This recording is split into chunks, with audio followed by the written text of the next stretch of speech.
Having a right of access to nature should be a fundamental right, but particularly at a time when most citizens in the world now live in urban areas.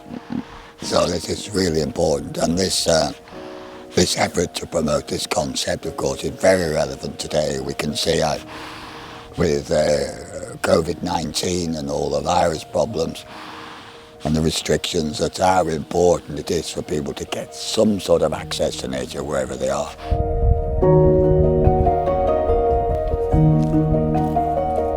My school days were spent in the fields around where I lived, and then on the Pennines, and then exploring a bit further on into North Wales. Just towards the end of school, I'd been on an outward bound course, and that had been the first introduction to rock climbing. And I was studying botany and plant science at university.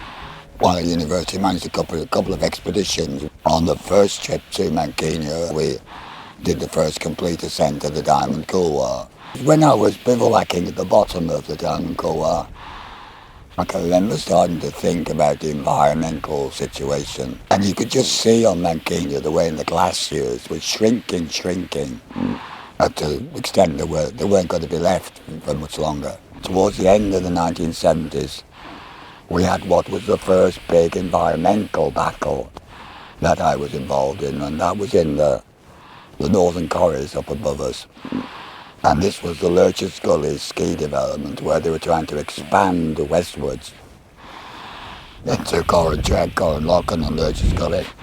We mounted a big campaign against this westward expansion, and we had a public inquiry, and at the end of the day the Secretary of State for Scotland turned it down. So whenever I'm driving from Inverness towards the Cairngorms, I can look at the Northern Corridors and think, yep, that was a good battle we fought. And of course today, with climate change and warming, we know that it would have been complete sacrilege to have put chairlifts and roads and all the rest of paraphernalia in those corridors.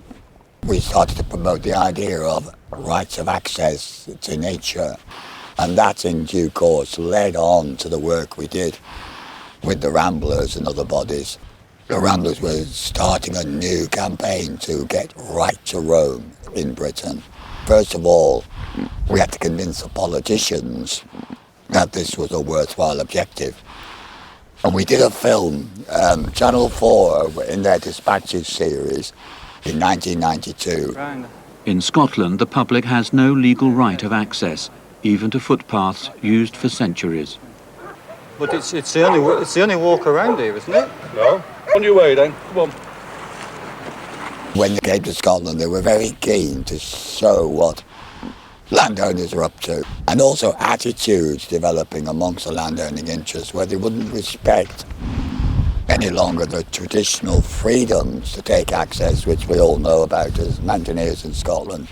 We, in keeping you off these moors, are actually preserving the species of the countryside. And if you walk over the moors, conservation will be destroyed, and of course you don't want to do that, do you? When I go walking, which I do, I like to be able to go and see other places. But there has to be a balance. You know, the armchair conservationists believe that they know how to run the countryside. So they haven't got any practical experience. They're not at the sharp end. And I sometimes wish they could have 365 days working and living up here instead of just coming up on occasional visits and then telling us all what we ought to be doing. I think too many people in the outdoor recreation world are too complacent. We just take it for granted that there are these rights of access. We take it for granted that these hillsides will look the same. And also people have to realise how powerful the landowning interests still are. When this is not obvious, they work behind the scenes. They would be a member of the House of Lords. They would just invite the chairman round for dinner, and they'd sort out things like that. And that still goes on today. And so that's why people who love the hills from an outdoor recreation point of view, they need to be putting the pressure on the politicians all the time, writing letters to the press, really making it clear what is in the public interest rather than the private interest. They don't have rights to land, they don't own the land, and there's absolutely no reason why they should put in a takeover bid for the land, which is exactly what this would amount to at the end of the day. The land is there to be managed and used by the people who own that land, and there's no reason for somebody else to come and take over.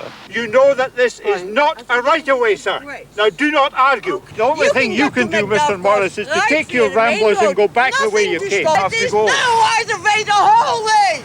How far back? Are you listening? The problem in England and Wales, of course, is that you had to get any legislation like that through the House of Lords. And the landowning interests in the House of Lords had always thwarted this. And so what you finished up with is very restrictive. In England, only cover 8% of the land surface. And we were determined in Scotland to not have that type of legislation. We had to convert the freedom to take access into a statutory right.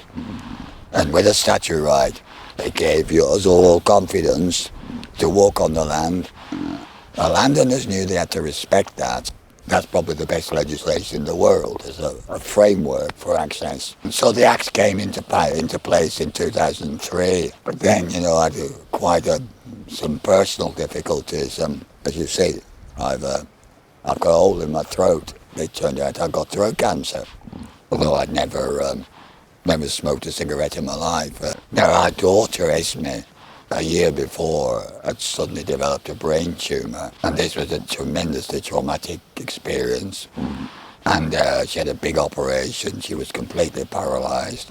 I had to have this operation to take my vocal cords out, etc. Esme was slowly coming back after her operation, and she really was a pretty brilliant inspiration, because eventually she learned how to ride a snow bike and to cycle on a tricycle. Sadly, when she was 18, that was 7 years after the operation, the tumour came back, and then she died. But even in her last few months, again, great inspiration, and producing a bucket list and meeting people like Chris Hoy and Amy MacDonald, the singer, and going to Wimbledon to watch Andy.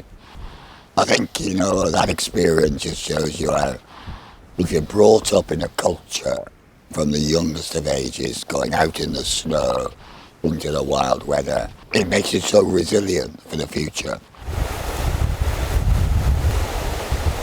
The problem today is, what is the future of our wild land? The Scottish government did very, very well a few years ago by bringing this concept of wild land. And they are the leading European nation in doing that. But the pressures that come onto this wild land are still extreme. There's been a massive, massive construction of hill roads throughout Scotland in the last 40, 50 years. And the government have failed to control it properly. The other thing is wind farms. I cannot see any justification today for carrying on building big wind farms on the land. We know now that the future lies offshore, and it's all for the private profits of certain companies. And the other issue is deer. Looking around here, this is great. This shows you what you can achieve when deer numbers are brought down.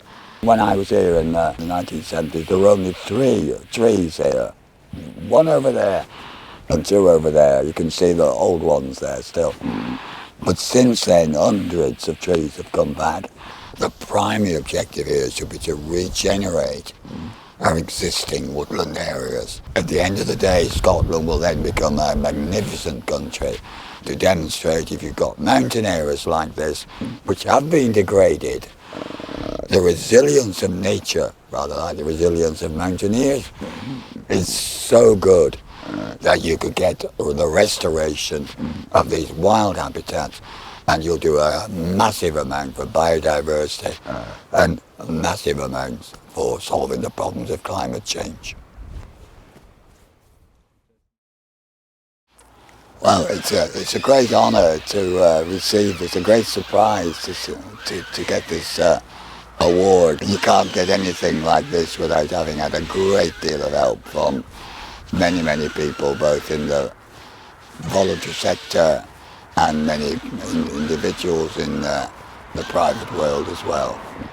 So it's thanks really to everybody involved in this, but I'm very pleased to accept this award. Thank you.